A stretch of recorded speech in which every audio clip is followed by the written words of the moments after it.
Welcome back. Today we begin a series of talks on the topic of consciousness. Now, consciousness is a very controversial topic, especially when we make claims such as the human brain creates consciousness, and somehow we should be able to identify those brain circuits that create conscious experience in the human mind. The entire topic is really a minefield of misconceptions, misunderstanding, preconceived notion, and of course the idea that we are all experts in consciousness because we are conscious and we know our consciousness, our conscious content. We are totally experienced in it. In fact, it's the thing that we know best. So we are very reluctant to have anybody tell us what can happen in consciousness and how it might work.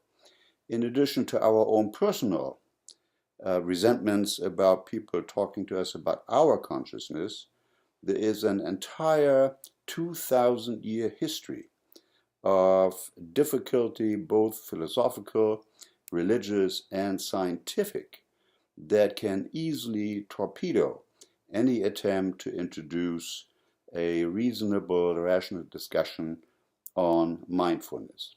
So what I thought we'd do is just do a little bit of a survey of the field in which we will operate and how we got here, and of course introduce our own kind of bias and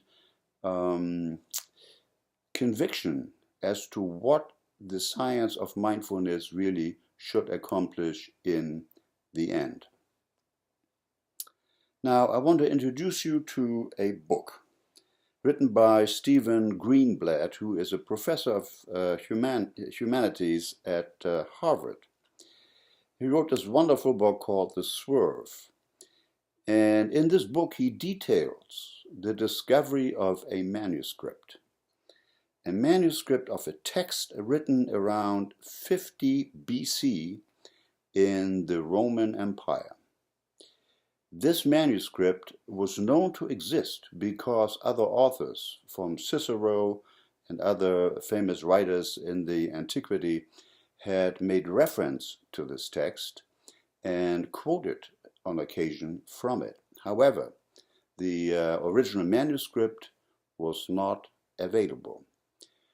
To just tell you briefly how this happened is this author, Poggio Bracciolini, was a clerk, a secretary in the papacy in Rome in around 1400 or so. So just at the beginning of the Renaissance.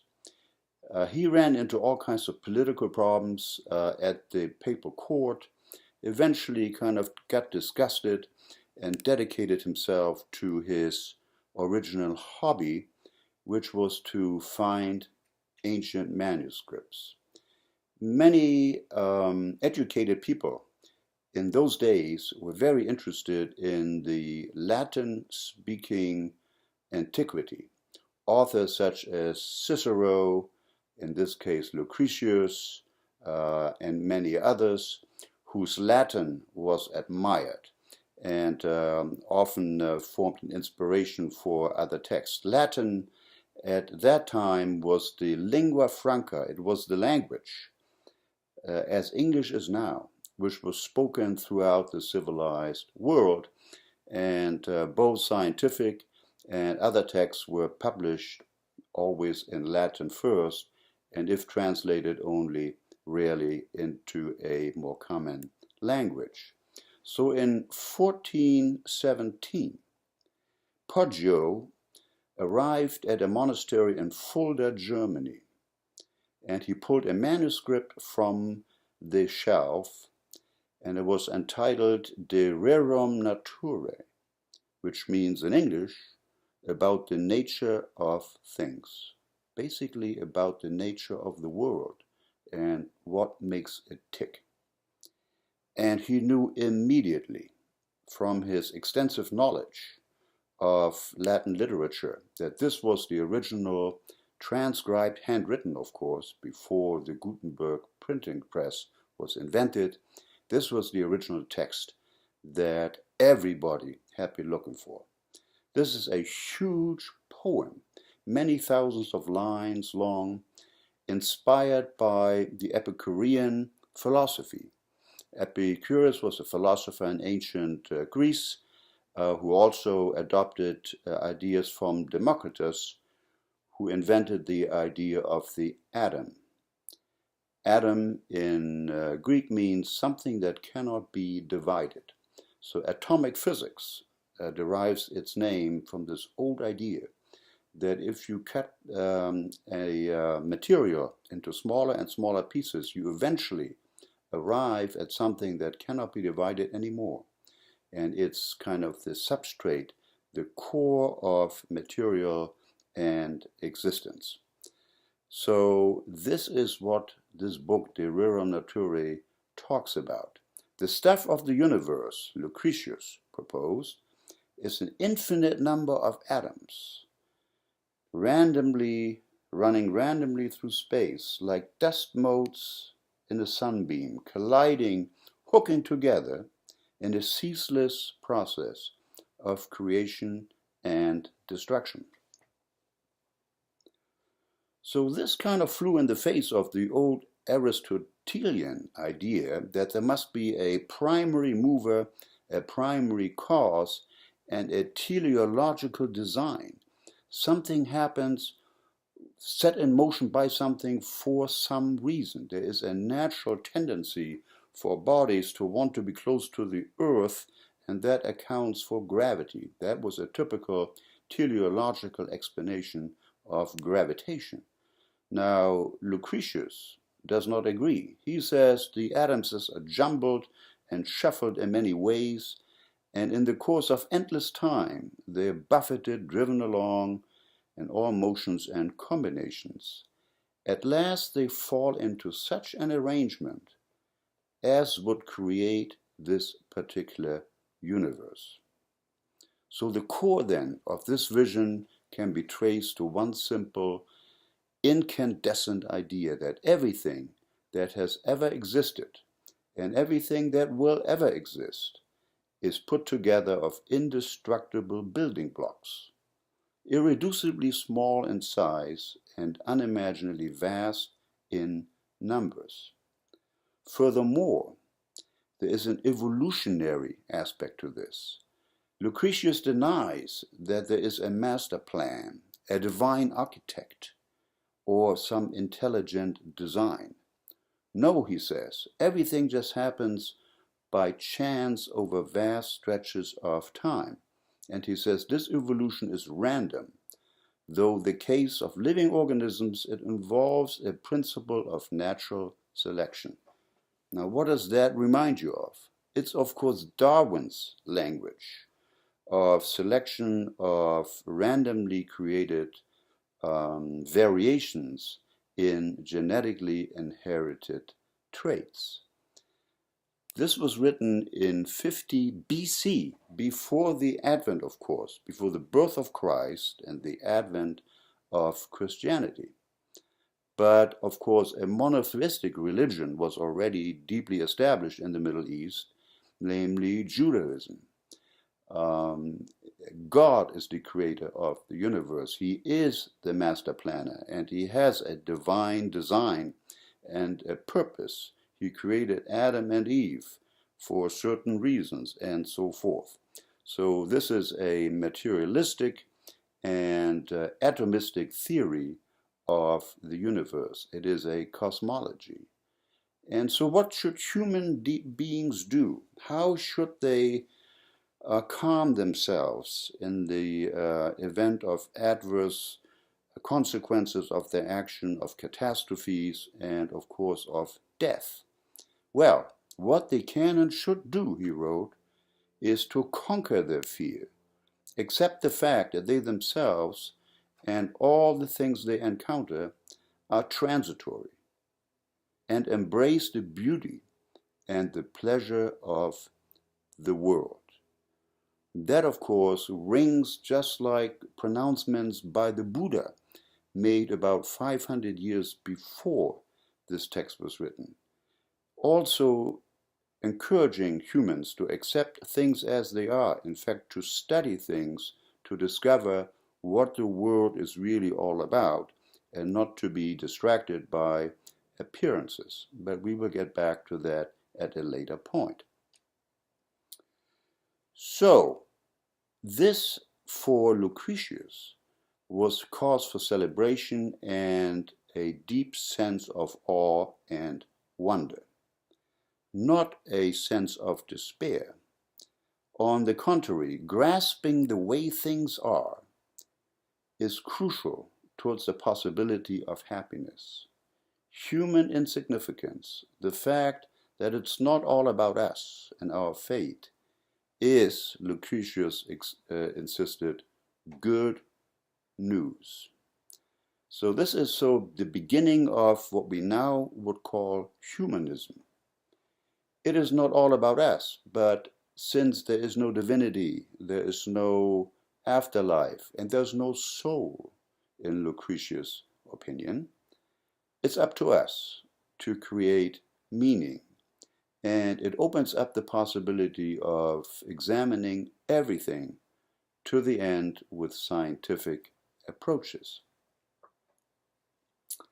Now, Einstein, who sometimes tended to philosophize as well, said famously, if the moon, in the act of completing its eternal way around the earth, were gifted with self-consciousness, it would be fully convinced that it was traveling its way on its own accord. And he goes on to say, so would a being endowed with higher insight and more perfect intelligence, watching man and his doings, smile about man's illusion that he was acting according to his own free will. So this, of course, opens a can of worms. We have now put our foot in the mouth multiple times into various themes that get people agitated and angry when talking to them about consciousness. To aggravate things even further, let me take one more step, and that is to introduce this manuscript. Here is the first edition on the slide of Darwin's The Origin of Species, and if I'm not mistaken, the date on it is 1852. I can't read it here with my context, but that appears to be the correct date. Now, Darwin was sitting on this manuscript for 10, maybe 20 years and did not dare publish it. Why? Because he knew the backlash would be a tremendous, overwhelming negative experience. The religious convictions that we carry with us are threatened and antagonized by findings such as Darwin's, which challenge the notion of a divine creator making us for specific purposes and designing all the animals and plants in the world. What Darwin came up with, of course, is a very simple and stupid algorithm, namely slight variations in a trait or behavior can be selected for in the evolutionary process of surviving of the fittest, and that this selection over eons of time will alter the genome in such a way that new species are created in a progressive way. And we are at one end of this chain. We are one of many hominids that have arisen for about 2 million years now.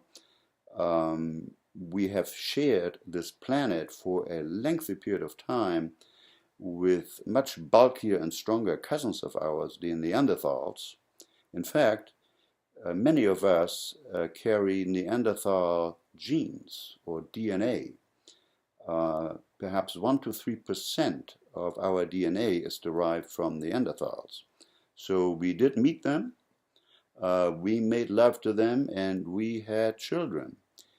However, not long after we met them, the Neanderthals disappeared, and it's quite likely that we wiped them out. Perhaps the first genocide of human sapiens that has been committed in the evolutionary past.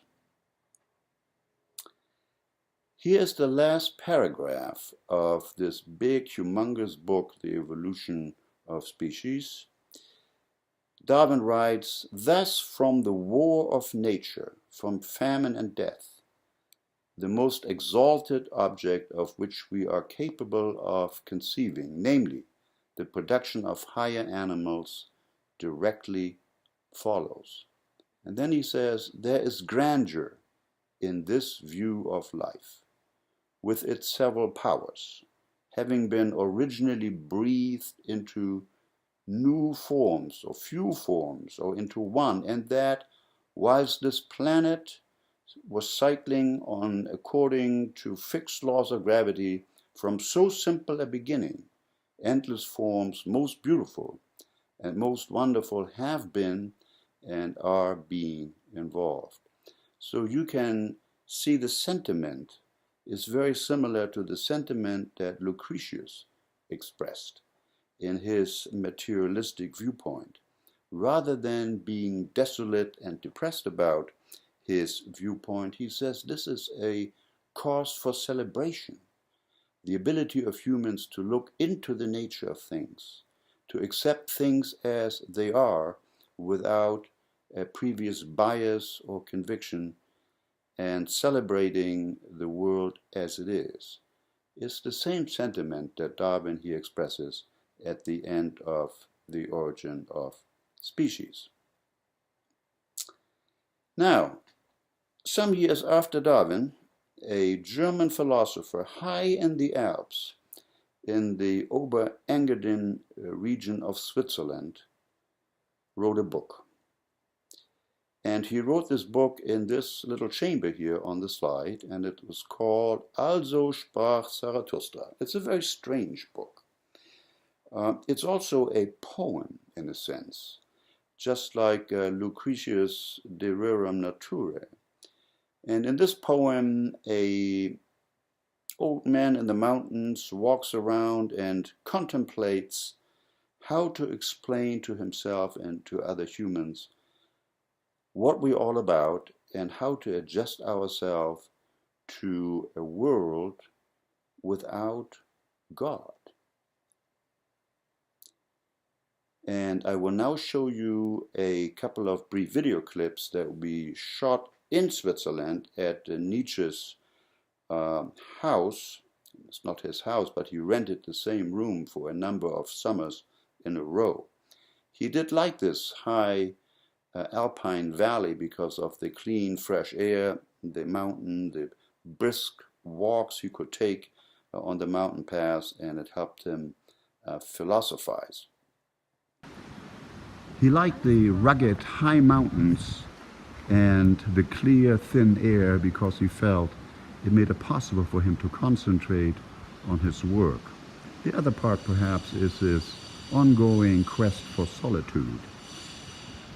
Nietzsche had been released from his teaching job at the University of Basel, which he had acquired at the young age of about 24 years of age. He was a professor there of philology, especially Greek, and taught for a brief period of time until his health problems caught up with him and he withdrew from teaching. He lived on a small pension from the University of Basel and withdrew to this place here to work on his philosophy. And it is in Zarathustra where the sequence occurs of the village idiot who runs through the village in utter panic, announcing that God is dead. God is dead. Where is God? Where do I find him? God is dead and we have killed him.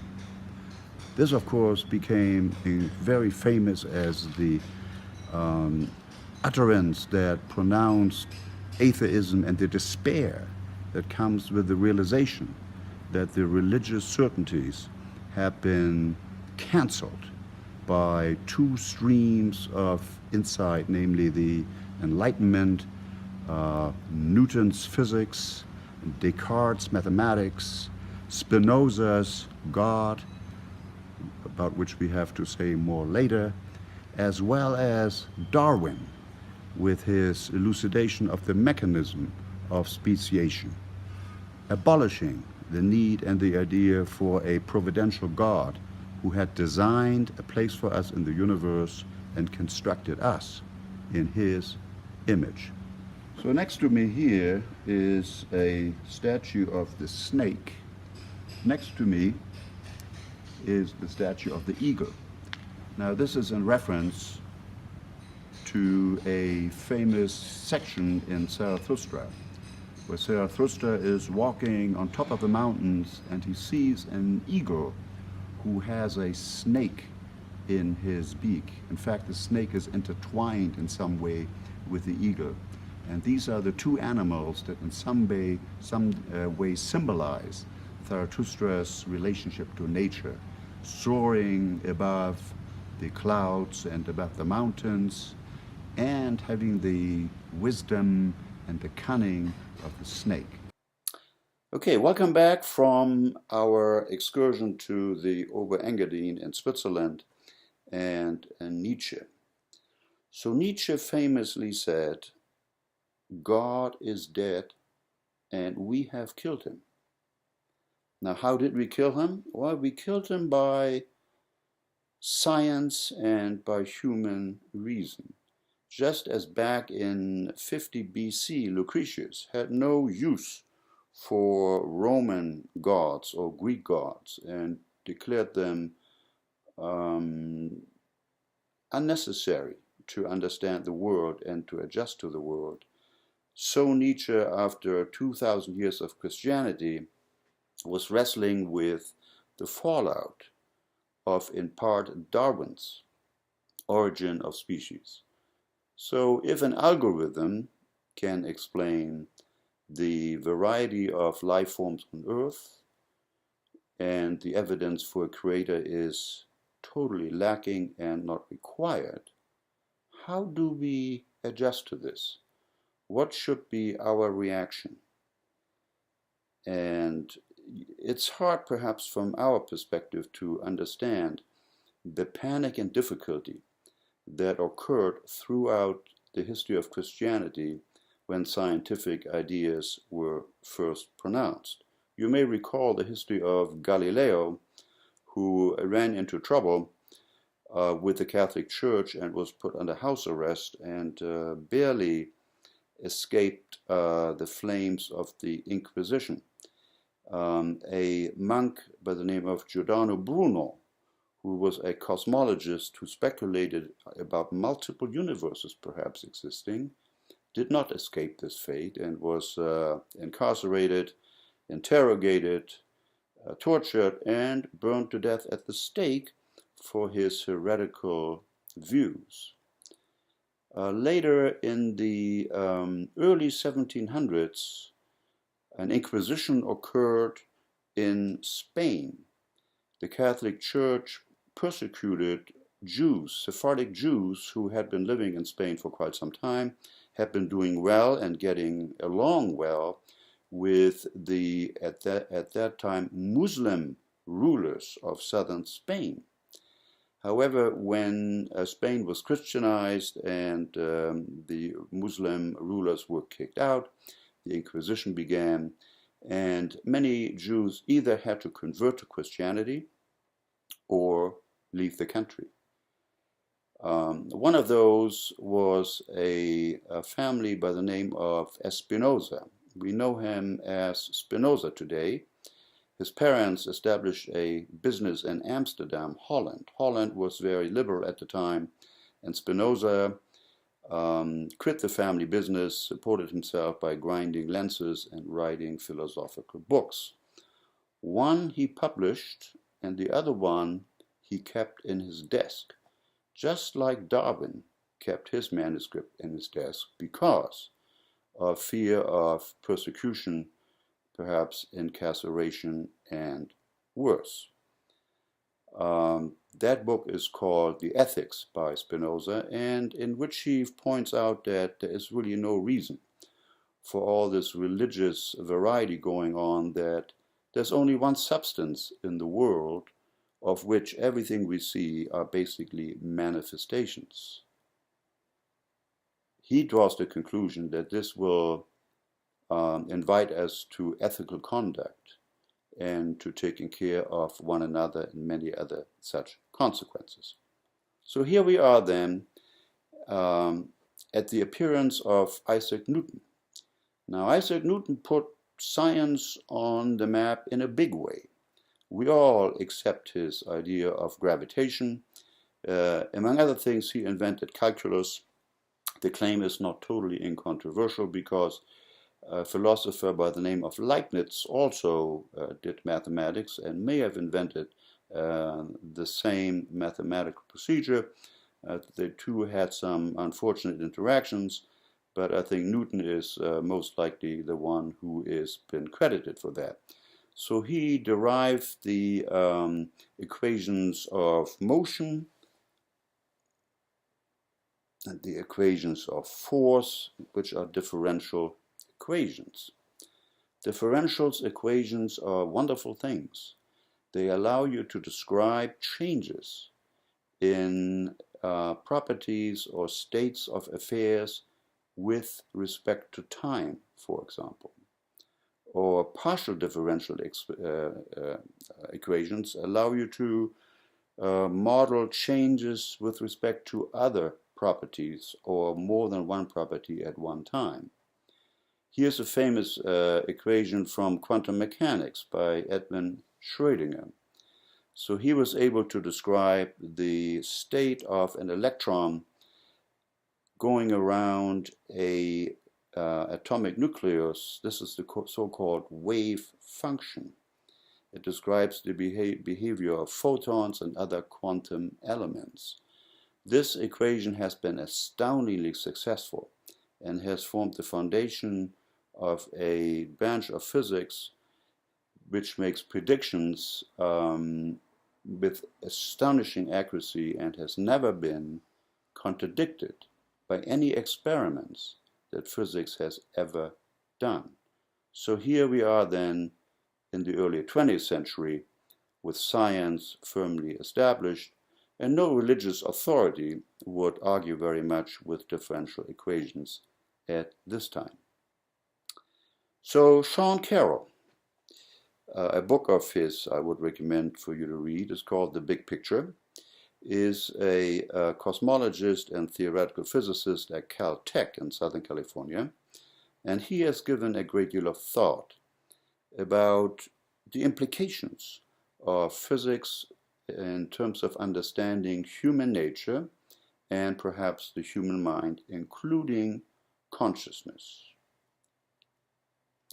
So he says, repeating Nietzsche, that God is dead and God remains dead and we have killed him, yet his shadow still looms. And Nietzsche said, how shall we comfort ourselves? Steven Weinberg, a Nobel Prize-winning physicist, said, the more the universe seems comprehensible, the more it also seems pointless. So there is no design, there is no purpose or value we can deduce from the equations.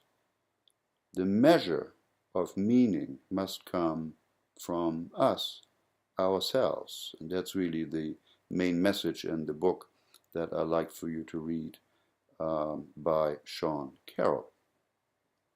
So he says, here's physics, it's all very simple. In 1935, we had a bunch of particles, 3 particles and 3 forces: electromagnetism, the nuclear force, and gravity. That was about it. Electron, proton, and neutron. Very shortly thereafter, the whole edifice fell apart,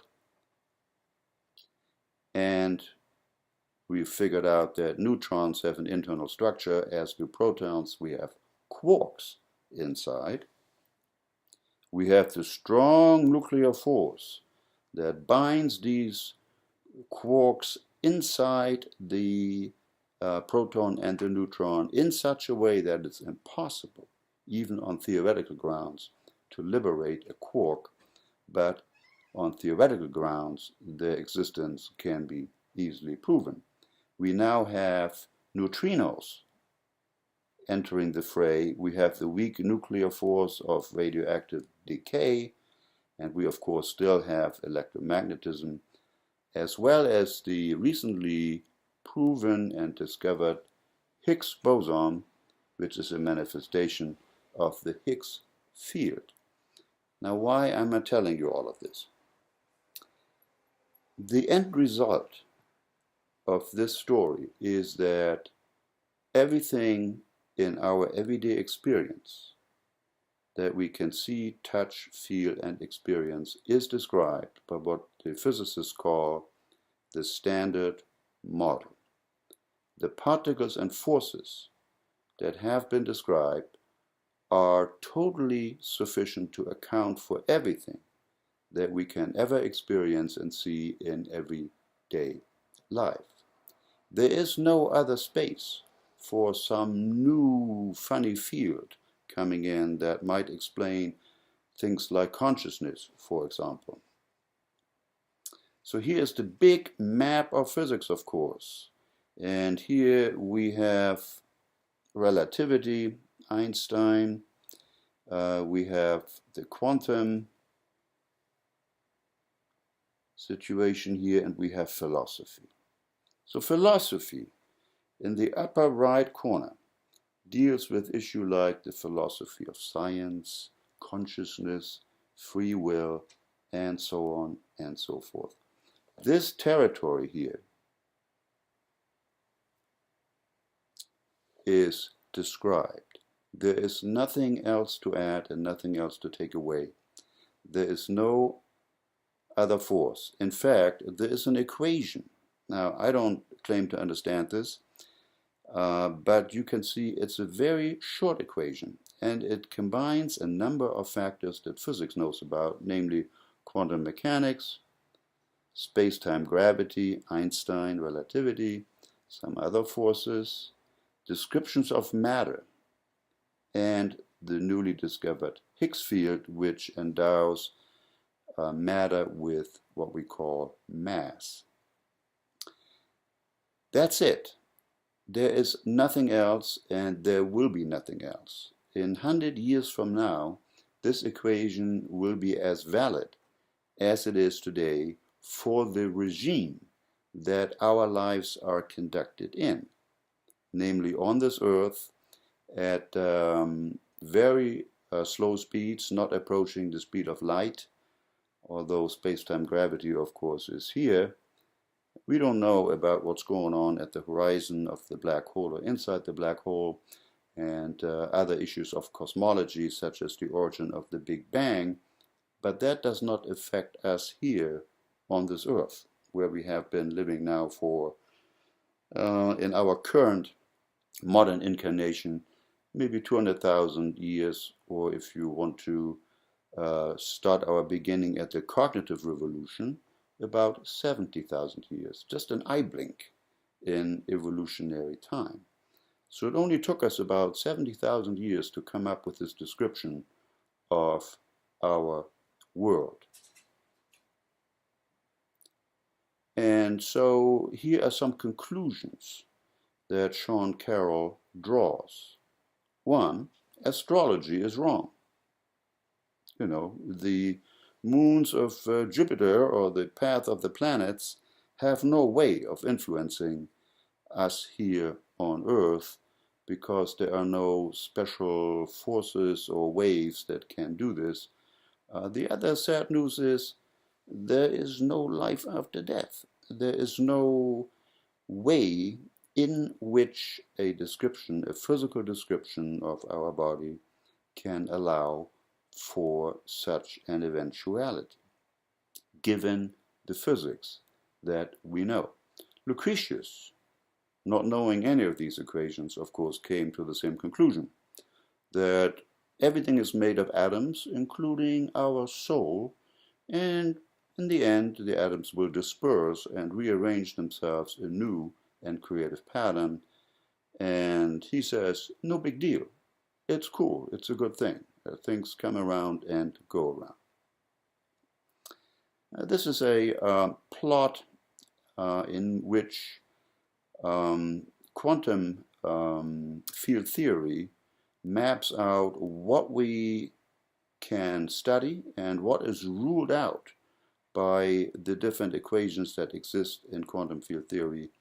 And only certain distances, ranges, and forces are allowable or can even occur given our understanding of the Standard Model, and no new spooky forces or unusual psychic forces can even conceivably occur in this complete description of our physical world. All right, so then it's internally complete and coherent. It's not contradicted by any experiment ever conducted here on Earth by any physicist. So it's settled as far as the physics underlying everyday experience is concerned. So that is the situation we find ourselves in as we want to discuss consciousness. Science is one piece. There is no other spooky science that we can perhaps carve some space out that we can invoke to explain things that we don't like or don't believe we can explain with the science that is available to us right now. No, it's done. We have our framework, and our job now is to, within this framework, address the issue of consciousness. So as we as humans were dethroned and kicked out of the center of the universe, the sun does not rotate around the earth. We are not special. We are not specially made. We are an outcome of a certain chain of evolutionary events. There's no guarantee that we will be successful in the long run. The solar system is not privileged. It's one star system at a outskirts of a minor galaxy called the Milky Way. What you see here is the so-called Hubble Deep Field. So the Hubble telescope up in space has been looking at a totally dark area of the universe for an extended period of time. And as it turns out, the area is not really dark, but galaxies are there galore. So the immensity of the universe is absolutely amazing and not really comprehensible to us. We are really somewhere in this void, but interestingly, it could be that we are in profound ways are not alone. You may know that there has been a search afoot for planets that are Earth-like. Earth-like meaning rocky planets, not made out of gas, but of rocks and water and such, that are at a certain preferred distance from their star. So the temperature is neither too hot nor too cold, favoring the ability for liquid water to exist. Liquid water being probably the key ingredient for the evolution of life. Now, just last week, so today we are in late February, so about a week ago in middle February 2017, a discovery was announced of a star called TRAPPIST-S1, and here it is. It's a brown dwarf. It doesn't shine very brightly, but it has not one but 7 planets that are of Earth-like property, and several of those are probably in the Goldilocks zone for the creation of life. TRAPPIST-1 is in our immediate neighborhood, meaning 40 light years away. I don't think we will go there. We have no transportation at light speed. The next star system next to us is called Andromeda. It's about 4 light years away. That's a prohibitive distance as well. But new telescopes being deployed are likely to answer a question, namely, is there an atmosphere in any of these planets? And if so, does the atmosphere portray signs of life either having existed or are in current existence on any of these planets? And if the answer is yes, we have suddenly a totally new status in the universe. Namely, we are residents of only one planet harboring life, and there must be billions more. And that, of course, has vast implications for how we see ourselves here on Earth and our situation in the universe and our understanding of ourselves. So this is the original paper, and I included as a clickable slide at the end of the presentation, and you can review this paper at your leisure. Now, where does all this leave us? There are frustrating problems in communicating because there are no bridges between the different levels of description, namely the highly differentiated terminology of physics. I showed you these equations, and our more immediate and in everyday language formulated understanding of something such as consciousness, or the nature of perception, or the experience of a self, or of free will for that matter. There's no vocabulary going from the physics to the experience. That vocabulary needs to be built and constructed. But there are other barriers, such as deep-seated convictions, be they of a religious kind or a cognitive bias type. It turns out that we humans are very poor in changing our mind when confronted with evidence that doesn't agree with us. A lot of experiments have been done, entire textbooks have been written about folks presented with data, given an explanation, then told that the explanation is totally false, and still people would adhere to this first interpretation. We fall victim to what has been termed confirmation bias. Once we have an opinion, we like to hang on to it, even if we're confronted with very contradictory evidence. This may explain in part some of the facets of our current political situation as well. So to the extent that you have certain biases about how to think about the human mind, I have no great hopes at all that I will convince you one iota of anything that I'm saying here today. I just want to kind of set the stage so you can understand where we try to come from and what the task is that neuroscience has set for itself.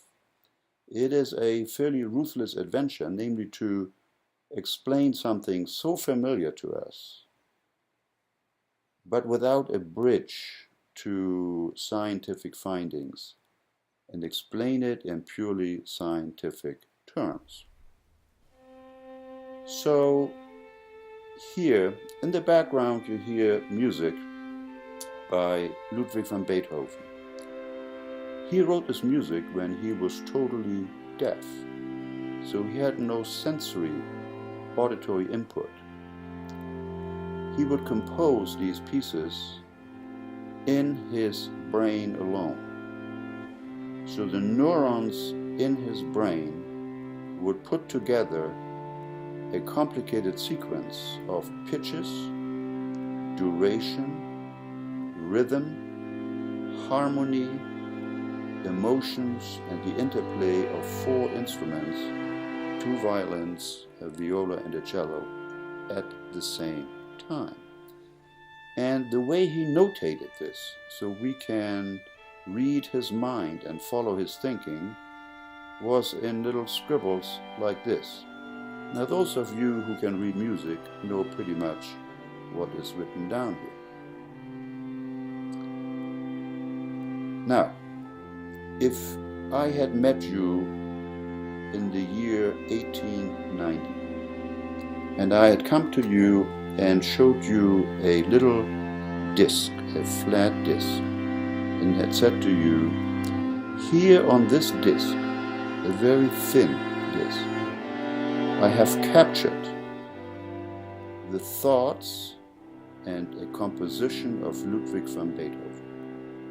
You cannot see anything on this disc, but there are inscriptions here that faithfully reproduce the exact thoughts and the exact pitches and the duration of each sound and the interplay and the harmonic changes of the instruments that Beethoven created inside his brain without the benefit of any auditory input.